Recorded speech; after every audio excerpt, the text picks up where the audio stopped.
What is going on, peeps, and welcome back to the dying show known as David's Buzzfeed Tests. Now, if I'm not mistaken, we're on episode 63 of these now, so man versus pin, we're coming for you. It's been a while since we had something truly disgustingly unhealthy on this show, so I figured we'd break that streak this week by doing the bacon mac and cheese pot pie. Now, I can't help but this is another one of BuzzFeed's famous take your recipe, slightly tweak it, and then upload it as your own, because the pizza pot pies that became popular a few months ago were pretty much everywhere. Oh, we don't copy, we just get inspiration. Right. But anyways, I probably should stop now before I get hit with the lawsuit, so let's get into this week's recipe.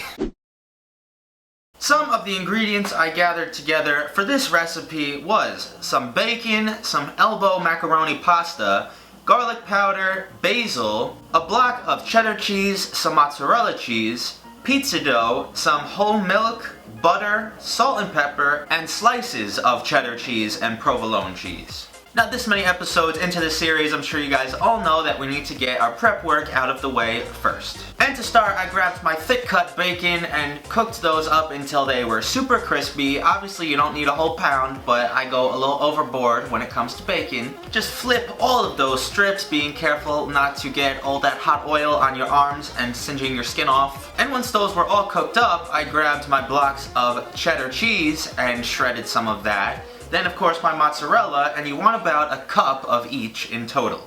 Now we can begin. Start with 2 cups of milk, 2 cups of pasta, a tablespoon of salt, 2 teaspoons of pepper, and let that cook until about half of the liquid evaporated.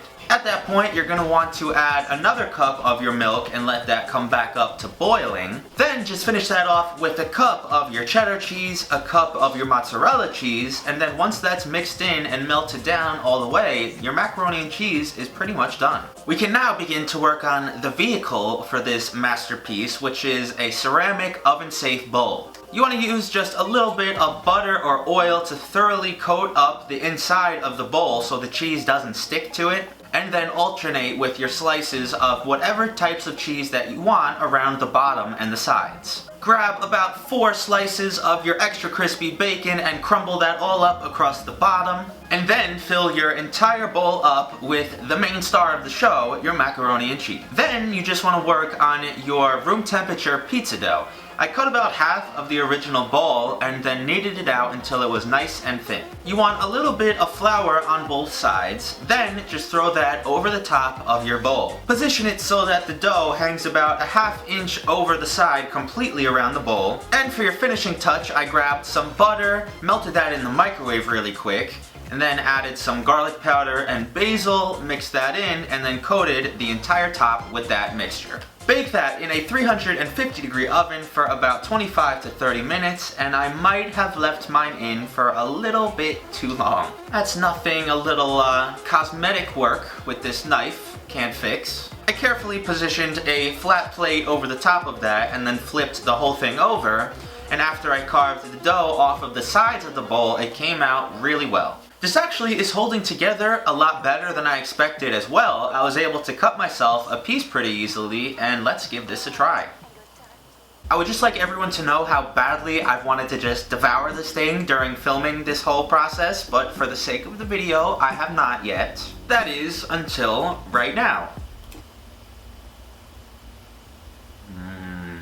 It's cheesy, it's bacony, it's pizza-y. Today, my diet has officially been put on hold.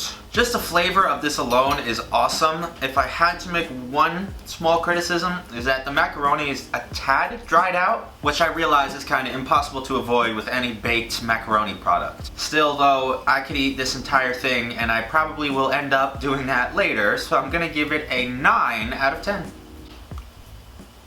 If you guys enjoyed today's episode, let me know by hitting a like on this video. Now, I realize a ton of you have been either unsubscribed or these videos just aren't showing up in your sub boxes. I still don't know why. YouTube's just broken, it's going through its prepubescent rebellious years or something, so the only alternative that I came up with is if you hit that little bell icon right next to the subscribe button. That basically turns on my notifications every time I post a video, which you guys know is really only once a week. So again, thank you all for watching. I hope you have an awesome rest of your week, and I'll see you right back here for the next episode. Peace!